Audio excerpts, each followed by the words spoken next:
The doors to the stadium opened on the 1st of January 1929 at the then enormous cost of £12,000. As you go through the fabric of this building, look at the value the directors got for their money.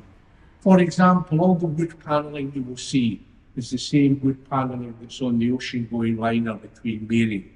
The Queen Mary was being built with John Brown's yard at the time. We had a friendship with the owners, Cunard.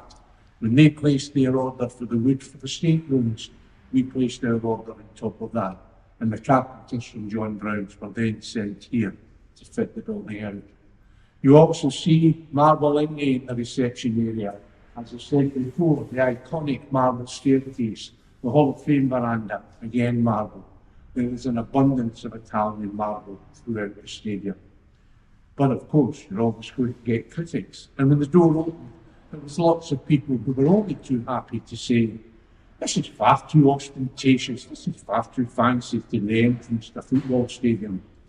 Mr. Stoops replied to that, never ever varied. Quite simply said to them, this will be here, and the rest are not. Please follow me up the marble staircase.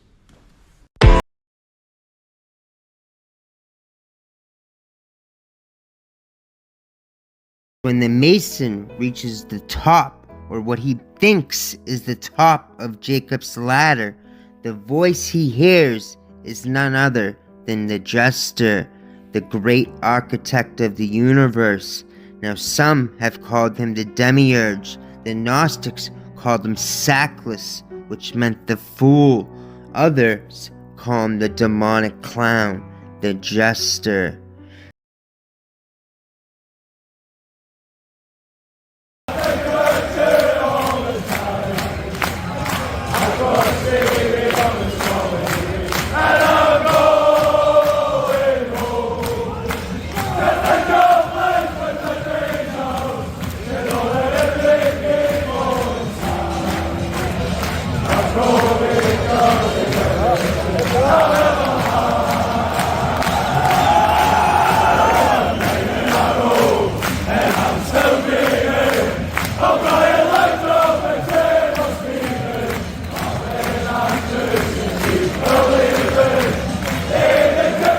That's how the black cube became a symbol of the time god Saturn.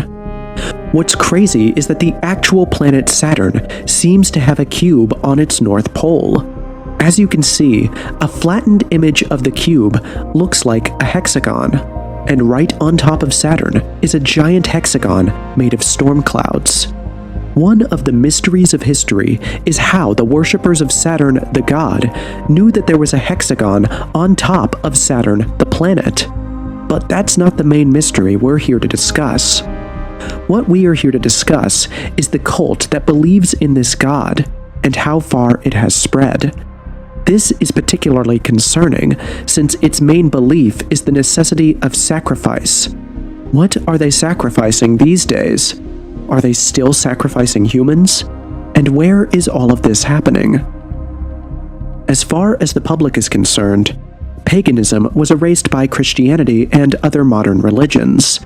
But it seems like Saturn worship has persisted in secrecy.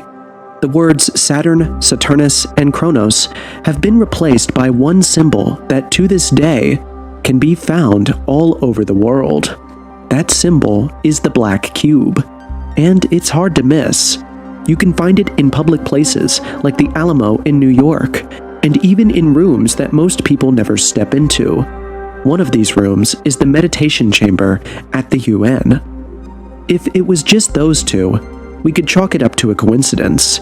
But there are way too many cases of this Saturn symbol popping up in significant places, usually close to a center of power, exposure, or worship. But what about the black cubes everywhere else? There are too many of them to be chalked up to coincidence, especially when they share so many characteristics. For starters, they're usually in public places where they can draw a lot of attention. Often they're positioned as art installations, but they're also prominent at memorials. One particular black cube draws a lot of attention because it's located at the UN, more specifically in the meditation room on the first floor of the UN General Assembly in New York. It seems like these black cubes are deliberately placed in areas where they can soak up emotional energy.